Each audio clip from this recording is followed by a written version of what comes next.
Et si le Covid était un bénéfice pour l'humanité?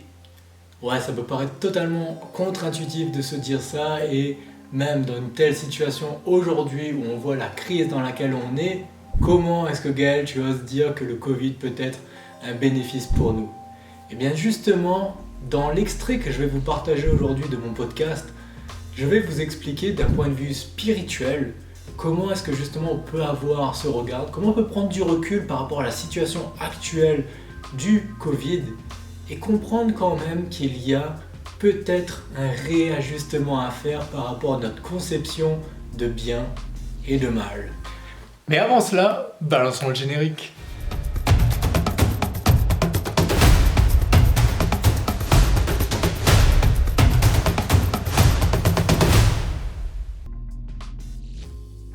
Je vais vous parler un peu d'un point de vue un peu spirituel justement de la maladie du corona. À nouveau, je tiens à préciser que ce n'est qu'un point de vue, je ne suis pas virologue, je ne suis pas là pour faire à nouveau de dire qu'est-ce qui est bon, qu'est-ce qui est pas bien, est-ce que notre gouvernement fait des bonnes choses, c'est pas du tout l'idée que j'ai. Moi, je veux juste apporter un éclaircissement au niveau spirituel sur ce point-là, d'accord? Donc aujourd'hui, quelle est l'approche que l'on a de notre gouvernement par rapport au coronavirus? C'est simple, notre président, il nous a dit: nous sommes en guerre. Donc bien sûr, si on parle de guerre, ça veut dire qu'il y a un ennemi. Donc si l'ennemi, généralement, on va le définir comme le mal. Donc aujourd'hui, on définit le coronavirus, le Covid, comme le mal. Pourquoi? C'est simple, il tue des gens. Donc c'est pas compliqué de pourquoi on lui donne cette étiquette-là, parce que forcément, il faut le combattre. Mais imaginons que chaque être humain avait un système immunitaire qui est blindé, puissant. Est-ce qu'il serait nécessaire de le combattre? Non, à nouveau, c'est pas quelque chose d'important. Pourtant, on est, comme on nous dit, pourquoi est-ce qu'on prend toutes les mesures qu'on a actuellement? Pourquoi est-ce qu'on a quelque chose d'une ampleur aussi grande? Parce que on nous dit qu'il y a urgence. Quand on a une maison qui brûle, est-ce que sérieusement vous arrêtez les pompiers toutes les 10 minutes pour leur demander qu'on fasse une démarche collaborative pour voir s'il est toujours opportun d'arrêter l'incendie? Non. Est-ce qu'en Espagne, on a ces débats? Jusqu'au mois de mai, ils ont aligné l'état d'urgence sanitaire. On nous dit que là, on est en train de prendre des mesures d'urgence. C'est que si on doit être confiné, si on ne sait pas justement qu'est-ce qui se passe et tout, que les choses se passent du jour au lendemain, il y a des changements énormes, c'est parce qu'on est dans l'urgence. Et moi, la question qui me vient vraiment quand on parle de justement on est dans l'urgence, pourquoi on est dans l'urgence en fait? Quand vous êtes dans l'urgence, c'est-à-dire que vous devez accélérer le rythme des choses. Quelle est la raison pour laquelle vous devez faire ça? Généralement, c'est parce que vous avez pris du retard. Vous vous êtes pris trop tard pour démarrer quelque chose, et donc du coup, vous devez le faire dans l'urgence, vous devez le faire beaucoup plus rapidement. Et moi, j'aimerais me poser la question, on est en retard par rapport à quoi? C'était quoi normalement le point de départ où normalement les choses auraient pu se passer beaucoup plus tranquillement et pas dans cette espèce d'effervescence-là, dans cette urgence? Je pense que cette question est très importante, c'est là où elle nous ramène à la notion de cycle. Parce que, imaginons que nous savions que le corona allait arriver, est-ce qu'on aurait pu être préparé? Vous allez me dire, ouais mais Gaël, là tu vas rentrer dans le truc conspirationniste en me disant, ouais mais on le savait et tout, nanana, ils nous ont caché la vérité. Non. Moi je veux à nouveau, comme vous dire, parler d'un point de vue spirituel. D'un point de vue spirituel, comme je vous dis, si on est conscient des cycles, on est conscient qu'il y a un cycle entre, justement une danse entre le bien et le mal, que chaque moment en fait, ça bascule d'un sens et ça va dans l'autre, on sait qu'il y a un moment où le mal justement ça va être son rôle en quelque sorte de venir nous titiller, en quelque sorte que le mal va arriver, va essayer de nous désaxer. Et qu'il y a un moment aussi qui est beaucoup plus bénéfique où justement le bien va nous ramener vers l'axe. Et qu'il y a justement cette danse qui se fait continuellement, donc on sait en quelque sorte que quand on est dans le bien, il faut s'attendre qu'à un moment, le mal va revenir. C'est inévitable parce que c'est la manière de fonctionner, on est dans ce rythme-là, on est dans un monde de dualité. Et lorsqu'on prend du recul, justement, la spiritualité, elle est basée sur quoi? Sur les rythmes, on va dire, la nature, pour nous, est le plus beau des exemples pour comprendre ce qui est, justement, les rythmes naturels. Est-ce qu'on n'a pas des saisons dans notre nature, dans notre monde naturel? C'est-à-dire qu'on sait très bien qu'il va y avoir un moment où c'est l'été, il va y avoir un moment où c'est l'hiver, il y a un moment où le jour est plus long, il fait plus chaud, il y a un moment où il fait plus froid et les journées sont beaucoup plus courtes. Si, lorsque c'est l'été, on vit et on a un comportement qui est justement beaucoup plus relax, où on passe des moments plus fun et tout, et si on vivait constamment comme cela, qu'est-ce qui se passerait arrivé l'hiver? On serait un peu comme la belle, on va dire la morale de la cigale et la fourmi, on se retrouvait comme la cigale qui a chanté tout l'été et qui se retrouve fort dépourvu lorsque l'hiver fut venu. Eh bien, on est exactement dans ce cas-là actuellement.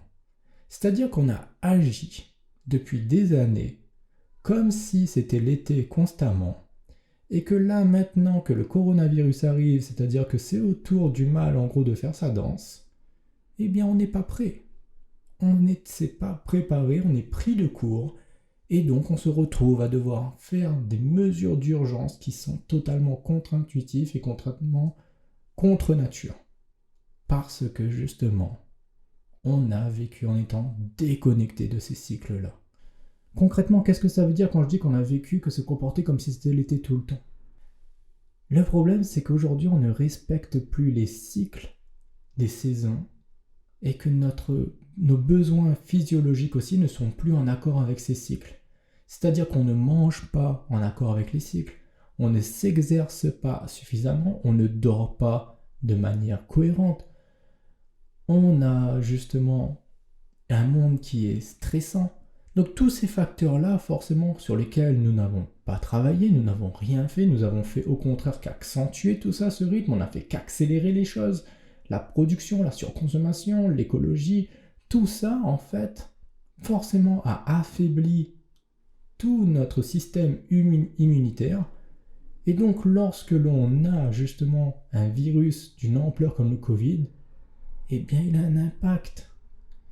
Si nous nous étions préparés en nous disant que ok, c'est l'été, mais c'est pas parce que c'est l'été justement qu'on va pouvoir aller faire n'importe quoi, qu'on va pouvoir manger n'importe comment, qu'on va pouvoir boire de l'alcool tout le temps, qu'on va pouvoir ne pas s'exercer, qu'on va pouvoir justement manger des produits industrialisés et aller justement arrêter de planter quelque chose, des produits frais, de manger des produits naturels, et que derrière ça ne va pas avoir de conséquences. Ah, bien sûr que non. Il fallait s'y attendre. Mais malheureusement, on a complètement déréglé cela. Alors, qu'est-ce que le Covid nous fait prendre conscience? Eh bien, le Covid joue ce rôle justement de la petite claque, justement qui vient nous dire « Eh oh, tu vas continuer longtemps comme ça, à être désaxé. Tu vas continuer longtemps à vivre en étant éloigné justement des principes d'équilibre naturel des choses, de reconnexion à la source. Tu ne veux pas le faire? Ben moi je vais te donner la petite claque, je vais te montrer quand même qu'il y a des conséquences à se désaxer. Il y a des conséquences à ne pas manger sainement. Il y a des conséquences à consommer des substances toxiques. Il y a des conséquences à ne pas t'exercer, à vivre dans le stress, à ne pas justement consommer de manière éthique. Il y a des conséquences à vouloir justement vivre dans un pays surindustrialisé comme essayer d'exploiter les ressources de la nature n'importe comment. Tout ça a des conséquences. Eh bien, aujourd'hui, tu dois en payer les conséquences. Tu t'es affaibli. Eh bien, maintenant, derrière, la claque que tu te prends, eh bien, elle te tue. Tout simplement. Derrière tout cela, comme je vous dis, je ne suis pas là pour jouer le moralisateur, pour dire ok, je fais une généralisation sur notre humanité, et je ne suis pas en train de dire que tout le monde vit dans ce cas-là, et que tout le monde est méchant, et que tout le monde ne fait pas les choses. Et que, oui, est-ce qu'on a accès à ces ressources? Est-ce que justement on a l'éducation nécessaire ou pas? Et tout. Ok, c'est pas là le débat, je suis en train de dire ok, c'est notre gouvernement, c'est la faute de qui que ce soit, quoi, la situation. Je veux juste dire, à nouveau d'un point de vue spirituel, il y a des règles. Il y a justement une forme de loi qui existe, des principes universels, et que le constat, il est simple. On est totalement désaxé avec ces principes-là. Et la conséquence, elle est normale. Elle est juste logique par rapport à ce qui se passe. Et voilà ce qui conclut cette vidéo. J'espère qu'elle t'a plu. Si c'est le cas, je t'invite à t'abonner pour avoir la notification parce que chaque jeudi, je te partage une vidéo de ce type extraite de mon podcast. Et le lundi, c'est justement le rendez-vous pour l'épisode complet. Alors vas-y, t'as juste à cliquer sur s'abonner, cliquer sur la petite cloche et tu seras à chaque fois notifié.